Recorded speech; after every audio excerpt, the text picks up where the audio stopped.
suave é Cristo chamando, chama por ti e por mim. Acabam de chegar os mais novos ônibus da Real Bus, equipados com DVD, toalete, Wi-Fi, carregador para celular, elevador para cadeirante, ar-condicionado, poltronas em couro e muito mais para o seu conforto.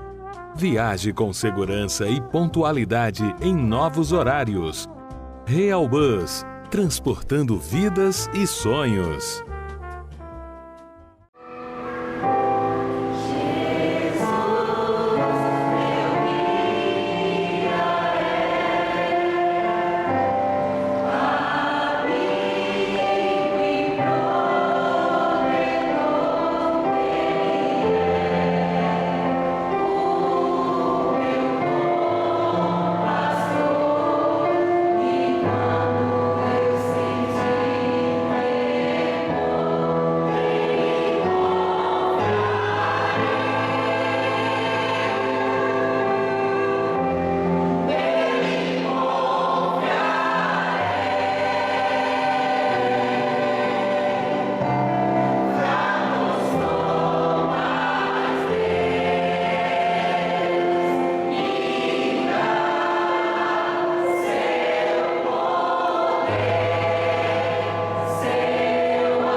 Bom dia! Espero que você, telespectador, tenha se deleitado com este belíssimo e inspirado hino interpretado pelo conjunto Nova Voz da Igreja do Calvário.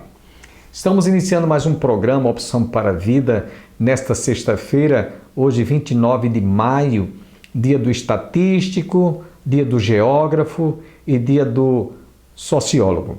Nós que fazemos o programa Opção para a Vida, parabenizamos a todos esses profissionais que trabalham, que estão sempre exercendo sua profissão, sua atividade profissional em busca de trazer solução para todos nós. Mormente agora, quando nós estamos vivendo esse momento tão triste para toda a humanidade, em que nós tivemos milhares e milhares de pessoas sendo ceifadas por essa doença. E nós agradecemos, num certo sentido, porque toda essa estatística de mortandade no mundo inteiro foi uma prestação de serviço daqueles que são, que trabalham, que são pessoas ligadas a dados estatísticos. Então, nesse dia do estatístico, nós queremos aqui reconhecer e agradecer pelo trabalho, pela prestação de serviço que vocês realizaram e continuam realizando, embora que seja uma estatística muito triste para todos nós, porque trata-se de perdas humanas, né? Infelizmente, essa doença trouxe não só mortes, milhares de pessoas, né, foram ceifadas, algumas em plena vida, né, na fina flor da idade, crianças, jovens, adultos, pessoas da terceira idade. Esse foi o maior índice de pessoas que foram ceifadas por essa doença. Infelizmente, isso tudo que aconteceu só trouxe tristeza para todos nós. Eu tenho dito que em 2000, quando houve aquela destruição por aqueles jovens que tomaram aquelas aeronaves e se arremessaram contra os edifícios, aqueles 2 grandes edifícios do World Trade Center, e milhares de pessoas morreram ali, né, centenas de pessoas morreram. Eu ouvia muita gente falando, muitos comentários que depois daquela 11 de novembro, né, diante daquela tragédia, o mundo não seria mais o mesmo. E realmente, muitas pessoas passaram a ter um conceito, né, da vida depois daquelas destruições. Hoje nós estamos convivendo com o Covid-19 e eu tenho dito que o mundo não será mais o mesmo após esse estrago, né, que o Covid trouxe, ceifando vidas, destruindo a vida humana, né, sem respeito nenhum à faixa etária de idade, ao estado em que muitos se encontram, sejam ricos, sejam pobres, sejam sábios, sejam ignorantes, sejam países de primeiro mundo, de terceiro mundo, todos nós sofremos, né? Fomos todos atingidos. Além disso, muitos desempregos, né? Muitos países em recessão e muita gente realmente desesperada porque perderam o emprego, hotéis tiveram que fechar, restaurantes, enfim, a destruição e o estrago foi grande. Maior não podia ser as perdas humanas. As perdas humanas. E aí, depois de todo esse efeito, né, drástico que o Covid-19 trouxe, nós passamos a ter um novo conceito da vida. Ou seja, passamos a valorizar mais o sentido da existência, que antes nós não tínhamos a menor ideia da importância do valor da vida. Porque nós vivíamos no verdadeiro ativismo, num frenesi do dia a dia, e ninguém parava para pensar no sentido da vida. Mas agora é diferente. Você hoje sabe quão importante é você estar vivo, né? E embora tenhamos perdido pessoas bem próximas, entes queridos, amigos, parentes e talvez até vizinhos, mas foram lições que ficou registrada na nossa memória, no nosso coração, para aqueles que ficam, obviamente. Então, que você, nesta oportunidade, estamos terminando o mês de maio, hoje é 29 de maio, né? Você realmente reflita no sentido da vida, como a vida é bela, como a vida é importante, e a gente às vezes não dava a menor importância. Agora é diferente. Aqueles que sobreviveram estão vendo como a vida é importante. A Bíblia diz que adianta o homem ganhar o mundo inteiro e perder a sua alma. O que dará o homem em troca da sua alma? É isso aí. Quantos que eram ricos, abastados, viviam cercados de bens com toda a mordomia e perderam a vida porque foram infectados por esse vírus Covid-19. Então deixaram o patrimônio, deixaram tudo, ficou tudo aí, não se leva nada, Por isso que a Bíblia diz que adianta o homem ganhar o mundo inteiro e perder a sua alma. O que dará o homem em troca da sua alma? Dentro de instantes nós estaremos ouvindo na sala de prosa o reverendo Jeremias e o reverendo Hernandes Dias Lopes falando sobre perdão e reconciliação. Como nós precisamos de aprender a perdoar, de aprender realmente a aceitar as ofensas que muitas vezes nós sofremos e por arrogância, por prepotência, por orgulho, as pessoas não sabem perdoar. Mas ouviremos o reverendo Jeremias falando na sala de prosa sobre este tema e também o reverendo Hernandes Dias Lopes falando sobre família.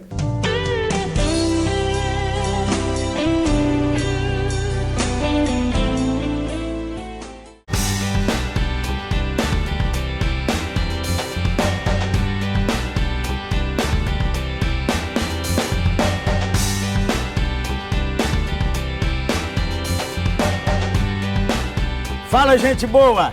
Sala de prosa começando. Você tá olhando, tá de cabeça para baixo? Ainda bem que você tá conosco. Aqui uma conversa boa, com essa sustância, o mestre Hernandes.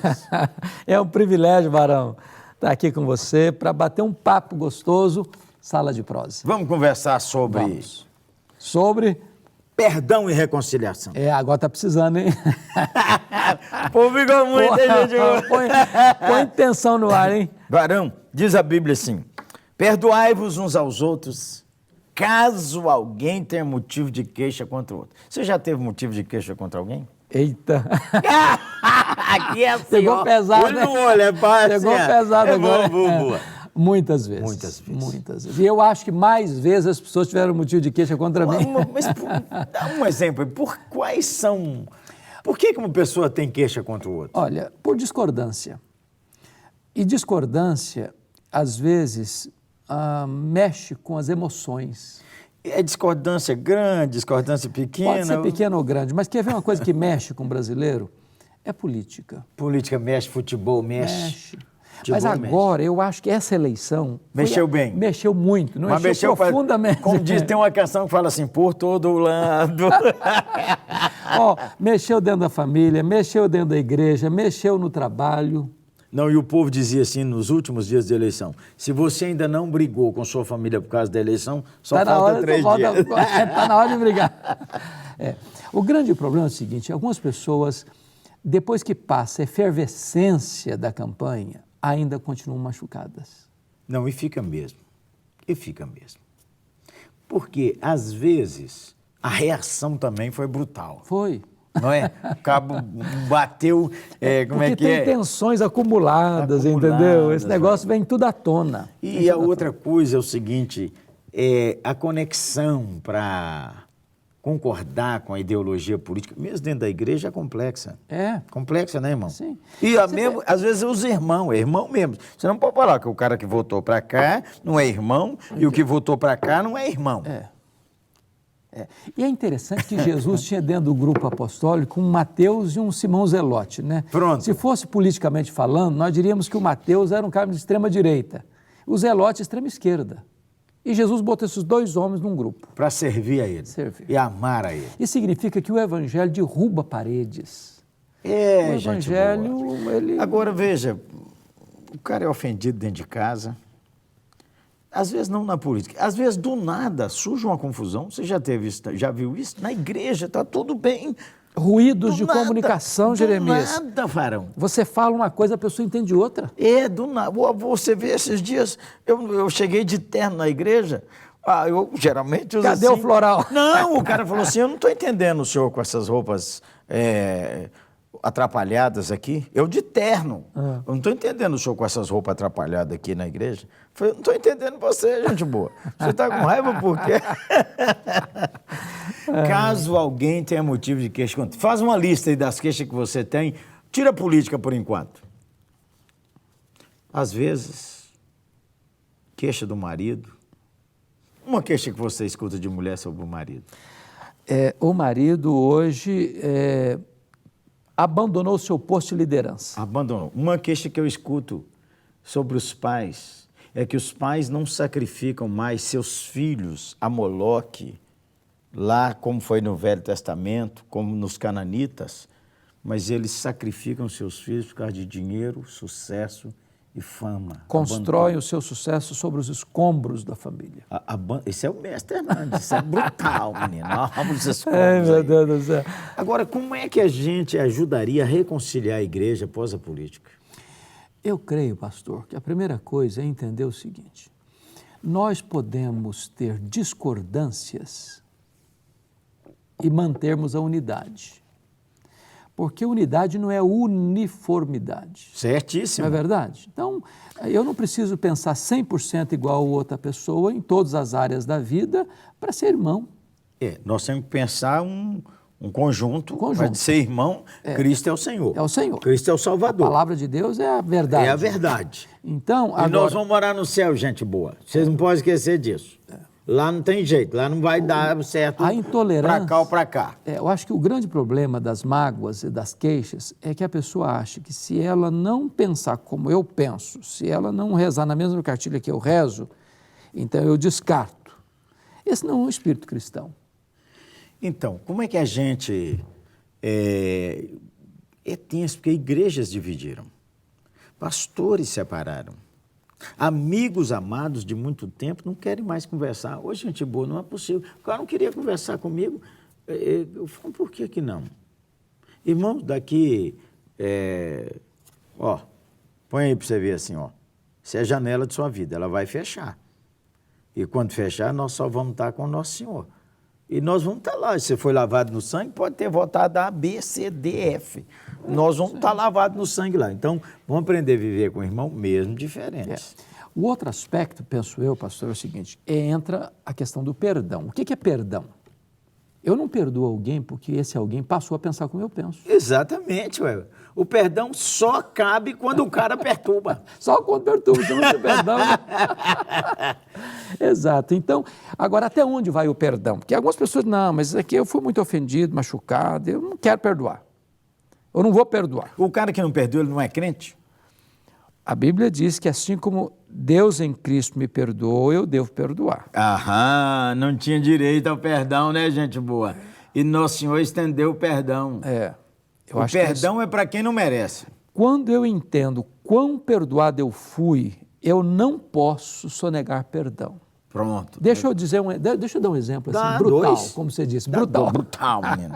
Olha o mestre aqui, ele fala o príncipe, os escombros e o brutal. De todas as dores, pastor, que eu já senti na vida, a mais profunda foi quando meu irmão foi assassinado. A dor de um assassinato é mais profunda do que a dor de uma enfermidade, de um acidente. Quando morre alguém por acidente, dói muito. Muito. Mas não houve intencionalidade. Quando alguém morre de uma enfermidade, dói muito, mas não teve intencionalidade. Agora, quando alguém vai lá e tira a vida do seu irmão de forma cruel, é uma dor maior. E é um motivo de queixa. Motivo de queixa profunda. E eu me lembro que quando eu recebi o telefonema do assassinato do meu irmão, que foi assassinado pelo primo primeiro da sua mulher, a dor foi tão grande que eu perdi a voz. Meu Deus. Quando Deus recobrou minha voz, a primeira palavra que Deus botou na minha boca foi esta: eu perdoo o assassino. Glória a Deus. Eu não tinha outra opção. O perdão sara o sujeito. O perdão é maior que o ódio. O perdão cura, o perdão restaura, o perdão renova. O perdão, ele põe você acima das circunstâncias. Ô, gente boa, nesses tempos Brasil, nesses tempos novos de Jornada Brasil, ponha o perdão acima do ódio, acima da violência, acima do revanchismo. Acalma aí na igreja. Se você ofendeu muito nas redes sociais, é hora de você reconhecer, pedir perdão. Reconhecer, faça publicamente. Se não der conta a princípio, faça em privado, mas faça. E o perdão, ser humilde, ter coragem de pedir perdão, não diminui ninguém. Pelo contrário. Você não é menor porque reconhece que errou e pediu perdão. Eleva você porque obedece a palavra de Deus. Quando a gente obedece o Senhor nos eleva. É o que a Bíblia ensina. Varão, queria que você orasse, pedindo a Deus por um movimento de reconciliação e que Deus usasse a gente também para ajudar a conectar mãos de novo. E se porventura nós ofendemos você, nós pedimos perdão e quero que você escreva para nós, porque nós queremos viver o que o Evangelho ensina. Amém? Vamos orar então. Vamos orar, varão. Deus, nós pedimos a Tua graça, porque temos falhas, temos erros, decepcionamos as pessoas nos decepcionam, temos queixas e as pessoas têm queixas de nós. Pedimos-te que Tu nos perdoes todas as vezes que nós ofendemos o nosso irmão, porque sobretudo pecamos contra Ti quando ofendemos o nosso irmão. Sim, Senhor. E nós pedimos que Tu nos dês um coração quebrantado, a fim de que não haja arrogância em nós. Isso, meu Deus. E que Tu dês também às outras pessoas Deus, um coração quebrantado, para que Deus, onde se cavou um abismo de mágoa, seja construída ali uma ponte de reconciliação. Sim, Senhor. Oh Deus, restaura a família, restaura a famílias, igreja, restaura a nação. Amigos. Oh meu Deus, para que onde houve tristeza, Sim, dor, sim, Deus. decepção e mágoa, que haja cura, que haja o bálsamo do perdão, Amém. E que haja um recomeço para o louvor da Tua glória. Sim, Senhor. Em nome de Jesus. Amém. Amém. Sala de Prosa, gente boa, é uma parceria. Agora eu vou falar da LPC. A LPC, uma agência missionária maravilhosa, e a 8ª Igreja Presbiteriana de Belo Horizonte.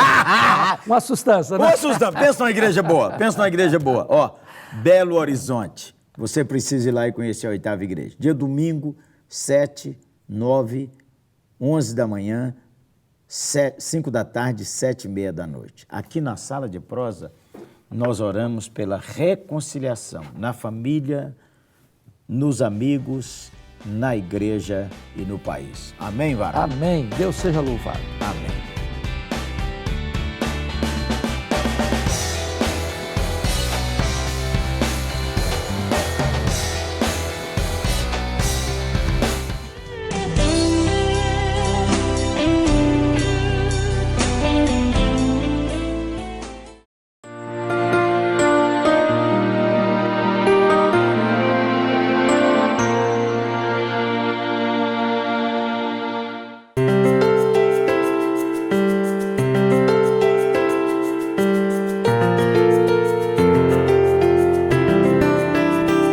Nós vivemos no melhor dos tempos e no pior dos tempos.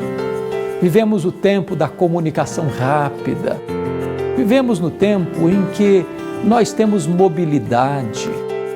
Entretanto, esse é um tempo também onde nós vivemos estressados demais, correndo demais, onde a família raramente consegue a bênção de assentar-se ao redor da mesa para uma refeição.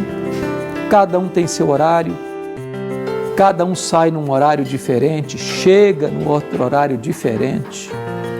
Com isso, a família vai se isolando. As pessoas hoje preferem plugarem-se com o mundo através da comunicação virtual do que manter as relações domésticas, familiares, num estreito relacionamento.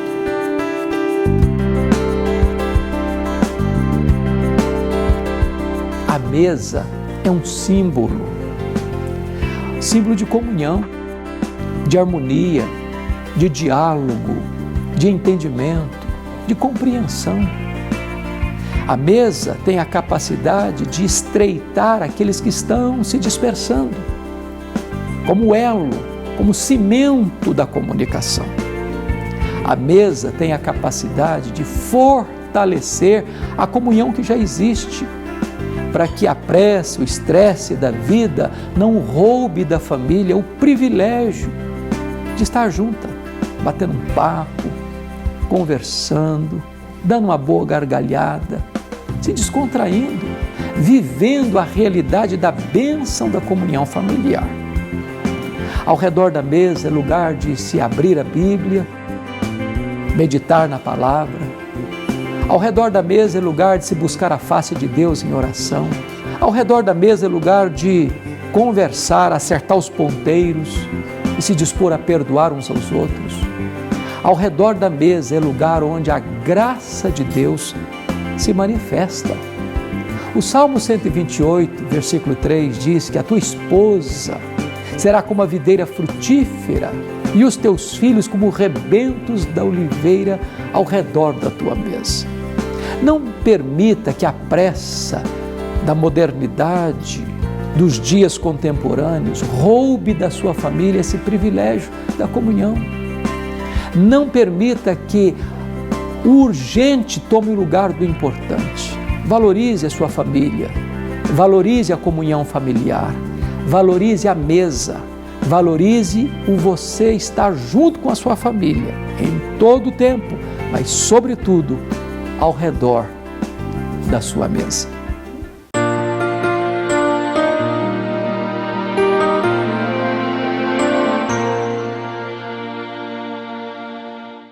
Eu não tenho dúvidas que Deus abençoou a sua vida e falou ao seu coração através de todo este programa. E agora, já no finalzinho, o reverendo Hernandes Dias Lopes falando sobre a família. Como a família é importante, como a família tem realmente o seu valor. E lamentamos porque nesses tempos o conceito de família hoje está totalmente deturpado. A gente tem visto que pessoas que defendem a união de pessoas do mesmo sexo, a união homoafetiva, estão realmente desvalorizando, estão desrespeitando o que Deus criou para a felicidade do gênero humano, para a perpetuação da raça humana. Isso porque eu vejo os defensores da família dessa forma totalmente antibíblica, anticristã, e ante Deus, né? Porque Deus criou macho e fêmea. Eu tenho dito às vezes que se Deus tivesse criado o homem para que ele se procriasse tendo um relacionamento com outro homem, ele teria colocado o útero no coração, na vida do homem. Com certeza, o homem também teria um útero para poder se procriar. Mas observem que é a mulher que tem realmente esse órgão que pode, ao ser fecundado uma vida, vir a passar o período de gestação para poder dar à luz. Mas veja que tudo isso chama-se, em outras palavras, pecado. Isso é pecado. Infelizmente, a humanidade tem desobedecido, tem vivido em rebeldia diante de Deus, como foram nos dias de Sodoma e Gomorra, como foram antes do dilúvio. Tudo isso está se cumprindo hoje. Jesus também falou, assim como foram nos dias de Noé, em que comiam, bebiam, casavam-se, davam-se em casamento até o dia em que Noé entrou na arca. Lembrai-vos da mulher de Ló, disse Jesus, lá em Mateus capítulo 24, que em desobediência ela vivia lá na cidade de Sodoma e Gomorra, juntamente com Ló, seu marido, e na hora que Deus ia tirá-los, Deus deu uma ordem, ninguém olhe para trás. E diz a Escritura que a mulher de Ló olhou para trás e se transformou numa estátua de sal, porque Deus fez cair fogo, consumiu fogo e saraiva sobre toda a cidade de Sodoma e Gomorra. Juízo de Deus. Sabem, amigos, irmãos, às vezes diante desse Covid-19 eu vejo isso como uma maneira de Deus estar trazendo juízo à humanidade. Não foi somente numa parte, mas foi em todo o mundo. Todos nós sofremos, perdas e tantos danos. Aí alguém pode até dizer que Deus é esse, Deus é vingativo. Não, absolutamente. Deus não é vingativo e nem Deus é culpado por tudo que nós estamos sofrendo. Lá no livro de Lamentações de Jeremias, capítulo 3, diz: de que se queixa o homem vivente? Queixe-se cada um dos seus próprios pecados. Estamos agradecidos por sua teleaudiência, você que é internauta. Eu desejo a todos um bom final de semana e até a próxima segunda-feira, se Deus quiser.